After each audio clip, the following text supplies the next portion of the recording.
दे रहा है।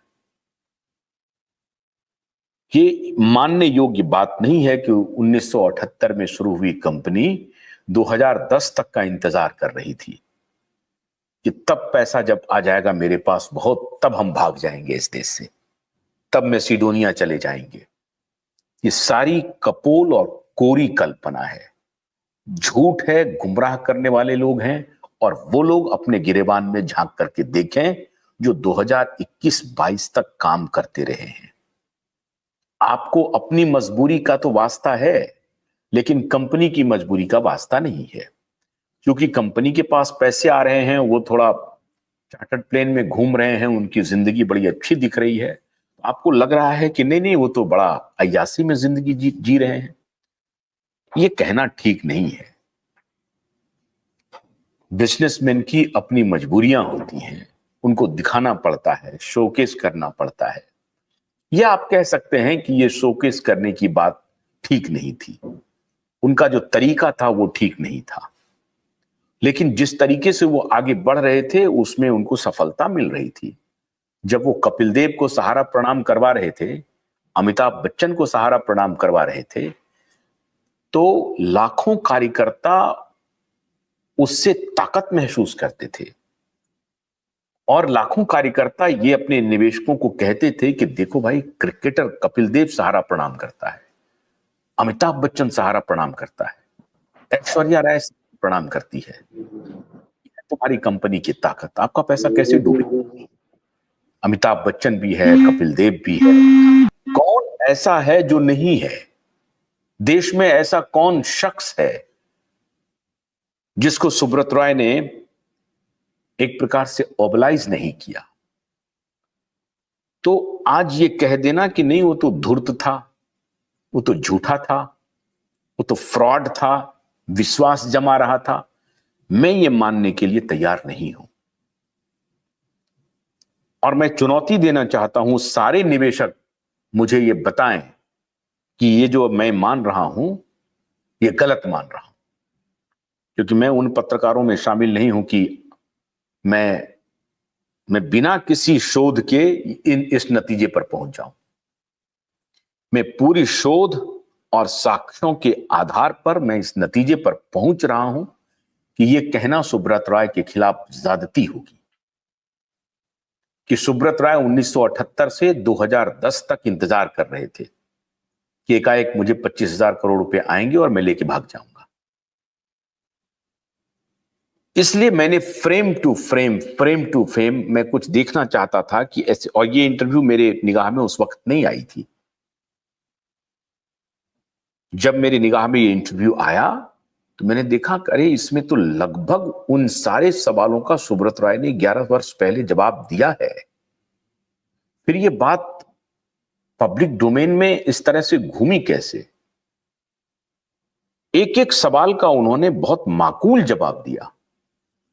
और वो उस वक्त का वक्त है जब सुब्रत राय हल्के हल्के बीमार पड़ रहे हैं, तनाव दिख रहा है। इसमें कोई शक नहीं है कि सुब्रत राय तनाव की वजह से बीमार पड़े और आखिर उनकी मौत हो गई। इसमें कोई शक नहीं है कि सुब्रत राय एक हिम्मती बिजनेसमैन थे, उनसे गलतियां हुई होंगी। मैं बार बार कह रहा हूं, दुनिया में कौन बिजनेसमैन है जिनसे गलतियां नहीं हो रही? अरे साहब, गलतियां नहीं हो रही है, बैंक का पैसा लेके भाग गया है, इसी देश में भाग गया है और भारत सरकार उसको नहीं ला पा रही है। विजय माल्या, इतना नहीं, भारत सरकार के सरकारी बैंक ने कहा कि भैया मेरा पैसा लौटाओ, कहा मेरे पास पैसे नहीं है। बोला क्या करें? बोला और पैसा दोगे तब हम अपना बिजनेस बढ़ाएंगे, तब पैसा देंगे। और पैसा ले लिया, 7,000 8,000 करोड़ रुपया ले लिया बैंक से, उसके बाद भी भाग गया। ऐसा सुब्रत राय ने नहीं किया। सुब्रत राय फाइनेंशियल इंक्लूजन कर रहा था। सुब्रत राय छोटे छोटे गरीब लोगों से, और मैंने इस इंटरव्यू को इसलिए आपको ध्यान से देखना पड़ेगा दोबारा, वो कह रहे हैं कि खोमचे वाले छोटे छोटे निवेशक हैं हमारे, और उन हर सवाल का जवाब। और मैं शुभम को भी मैं बुलाना चाहूंगा कि आओ शुभम, मैं अगर आप शो देख रहे हो तो आप मुझसे सवाल करो। कहा गया कि वो जब सेबी ने इनसे कागजात मांगा तो ट्रक भर के भेज दिया। सवाल पूछा गया सुब्रत राय से कि आपने ट्रक भर के क्यों भेजा, आपने इलेक्ट्रॉनिक डिटेल क्यों नहीं दिया, कंप्यूटराइज डिटेल क्यों नहीं दिया। आप हैरान हो जाएंगे, मेरे जैसा व्यक्ति इतने दिन से इस इंप्रेशन में, मुझे अब बहुत ग्लानि हो रही है, मुझे बहुत आत्मग्लानि हो रही है। आप लोगों ने मुझे गुमराह किया, आप लोगों ने छल किया, झूठ बोला, और मैं ग्लानि के साथ आदमी स्वीकार कर रहा हूं। आप लोगों में से किसी को यह बात जानकारी नहीं थी, आप लोग नहीं बता सकते थे कि इलेक्ट्रॉनिक डेटा सेबी को सुब्रत राय सहारा ग्रुप ने मुहैया कराया था। झूठ बोला आप लोगों ने। इलेक्ट्रॉनिक डेटा पहले मुहैया कराया गया, बाद में ट्रकों से डिटेल भेजे गए। क्यों? क्योंकि सुब्रत राय सहारा को कहा गया कि ये इलेक्ट्रॉनिक डेटा पर मैं बिलीव नहीं करता हूं, अब मुझे ओरिजिनल कॉपी चाहिए। ओरिजिनल कॉपी भेजा सेबी को। आप कह सकते हैं कि सहारा श्री अकड़ में थे, अहंकार में थे, मैं मान सकता हूं। कोई भी बिजनेसमैन अहंकार में रहेगा। जिसके पास कैश का इनफ्लो का बिजनेस है वो अहंकार में रहेगा। अरे साहब, गली का 2 कौड़ी का आदमी जिसको 5 करोड़ रुपए बैंक में बैलेंस हो, वो सीधी मुंह बात नहीं करता है। जिनको हजारों करोड़ रुपया बैंक में हो, ठीक है, पब्लिक का ही पैसा हो, तो क्यों सीधी मुंह बात करेगा? जो बैंक चला रहा हो। हैरान हूं मैं, सुब्रत राय के पैसे बैंक में जाते थे और उससे बैंक चलता था। और एक बार आरबीआई ने कहा कि सहारा इंडिया परिवार फाइनेंशियल इंक्लूजन का बहुत शानदार काम कर रही है। एक बार आरबीआई ने इन्हें कहा कि हम बंद कर देंगे, ये हाईकोर्ट गए, हाईकोर्ट ने इनके फेवर में फैसला दिया। आरबीआई सुप्रीम कोर्ट आई, सुप्रीम कोर्ट ने इनके फेवर में फैसला दिया। ये जानकारी सब आप में से किसी ने हमें बताई क्या? नहीं बताई। और ये 2008 के पहले का मामला है। आप सोचिए, आरबीआई केस हार चुकी है सुप्रीम कोर्ट में, कभी यह पब्लिक डोमेन में नहीं आया। लेकिन सेबी गला दबोच रही है, यह मीडिया में आ गया। और आज मैं पूरी तरह से सुब्रत राय की बात से मुतमईन हूं। घोर अनर्थ हुआ। ऐसे दलाल लोग आकर के जो कांग्रेस की चाटुकारिता कर रहे हैं, आज मैं उनसे हेड ऑन लेने के लिए तैयार हूं, हेड ऑन। और मैं उन दलालों को आमंत्रित कर रहा हूं, आओ मेरे पास। जो कांग्रेस के गिरेबान में जाकर के बैठ रहा है, कांग्रेस के पहलू में बैठ रहा है। इसलिए आज आपको मैं इंटरव्यू दिखाना चाहता हूं कि कांग्रेस ने क्या किया सुब्रत राय के साथ, कैसे ये आरबीआई के लोग सेबी में पहुंचे, सेबी ने क्या किया सुब्रत राय के साथ। और आज करोड़ों लोग आज सड़क पर हैं। और करोड़ों लोग नहीं, लाखों का रोजगार आज सड़क पर है। सुब्रत राय को गाली देने से सब कुछ ठीक नहीं होगा। कौन शख्स था जो 12 लाख रोजगार क्रिएट कर रहा था, छोटा छोटा काम करके? किसी को संवेदना नहीं है, वो शख्स तो चला गया। और आप जिस बेटे को कह रहे हैं ना भागा हुआ है, उस पर भी मैं आऊंगा। लेकिन आज मैं आपको बताना चाहता हूं, और ध्यान रहे, मुझे न तो सहारा के किसी प्रबंधक की इतनी हैसियत है कि मुझे इन्फ्लुएंस कर सके, मुझे प्रभावित कर सके, किसी की हैसियत नहीं है। इसलिए मैं डंके की चोट पर जो मैं आज आपको दिखाने जा रहा हूं, कहने जा रहा हूं, बताने जा रहा हूं, आप सबको देखना चाहिए, आंख खोल करके देखना चाहिए। और मैं कहूंगा कि आप सरकार से मुकाबला कीजिए, आप सब लोग सहारा को साथ में लीजिए। उनको कहिए कि आप मेरे साथ आइए, अगर आंदोलन करना है, धरना देना है, तो सहारा प्रबंधन के पास जाइए कि हम आपके खिलाफ नहीं है, आपके साथ खड़े हैं। आप चलिए हमारे साथ, आप डरिए मत। यह हौसला दीजिए सहारा प्रबंधन को। और तब आपका पैसा मिलेगा, पाई पाई का पैसा मिलेगा। अब जब आप एक चंगुल में फंसा देंगे तो हर आदमी डर जाता है।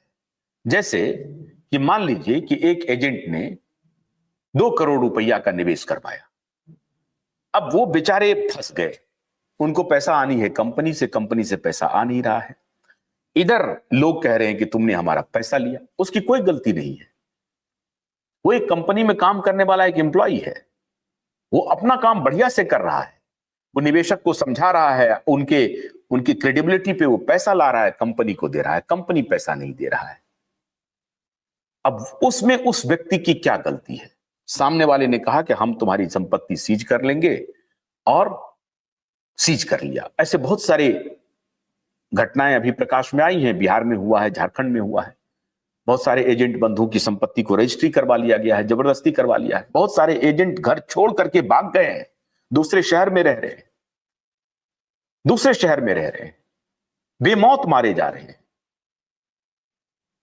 इसका जिम्मेदार इस देश की सरकार है, राजनीतिक पार्टियां हैं, सहारा बाद में है। इस बात को आपको जितना जल्दी समझ लें उतना अच्छा है, उतना अच्छा है। और मैं आज इस नतीजे पर पहुंचा हूं। एजुरे नाम की एक कंपनी है, अदानी की पावर कंपनी है। अदानी की पावर कंपनी के ऊपर घूस देने का आरोप लगा है, 2000 करोड़ रुपया। सब चुप है।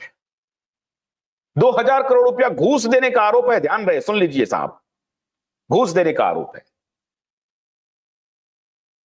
सुब्रत राय पर आरोप है कि अच्छा उसने कभी घूस दिया था, लाल कप बनाया था और वो बनाया था।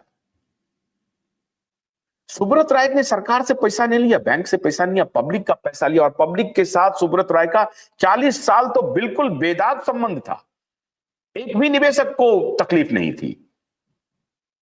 और ये आप लोग भी इसकी पुष्टि करते हैं। जितने विरोध में लोग हैं सबने पुष्टि की कि 2010 के पहले तक सहारा बिल्कुल स्मूथ काम कर रहा था, सबको बढ़िया काम चल रहा था। वो व्यक्ति जो रियल एस्टेट में एंटर करना चाह रहा है, वो व्यक्ति जो आईपीटीवी लॉन्च कर रहा है, वो व्यक्ति जो क्यूसॉप, मैं आज हैरान हो गया। मैं जितनी बार इंटरव्यू देख रहा था मेरे आंख में आंसू आ रहे थे। तो वो कह रहे थे कि देखिए, मैं निवेशकों का पैसा मैंने लिया है, मेरी रिस्पॉन्सिबिलिटी है, मुझे पैसा लौटाना है। लेकिन पैसा लौटाएंगे कैसे जब 1 का 4 होगा? 1 का 4 बनेगा कैसे? एक ने तो मान लीजिए 10 रुपए दे दिया, वो इंतजार में बैठा हुआ है कि मेरा 20 रुपए आएगा। लेकिन जिसने 10 रुपए लिया है 20 रुपए करने के लिए, उसको मेहनत करना पड़ेगा 20 रुपए करने के लिए। और 20 रुपए करने के लिए उनको बिजनेस एवेन्यूज में जाना पड़ेगा, उनको रास्ते खोलने पड़ेंगे, उनको रियल एस्टेट में जाना पड़ेगा, उनको दूसरे धंधे खोलने पड़ेंगे, उससे पैसे निकालने पड़ेंगे, तब वो 10 का 20 लौटाएगा। ये बिजनेसमैन की मजबूरी है। और यही काम सुब्रत राय करना चाह रहा है, कर रहा है। अब उसमें कहीं फेल हो रहा है, कहीं पास हो रहा है। जिन जिन पर भरोसा कर रहा है, कुछ दलाल भी हैं जो इधर पैसा खा रहे हैं, जो इधर मैनेज कर रहे हैं, जो उधर मैनेज कर रहे हैं। वही दलाल चिदंबरम के माध्यम से नोटिस भिजवा रहा है, वही दलाल सहारा के अकाउंट से पैसा ले रहा है, वही दलाल हजारों करोड़ की मिल्कियत बना रहा है। और वो दलाल आज सम्मान के साथ समाज में बैठा है। सुब्रत राय इस देश को छोड़ के चला गया।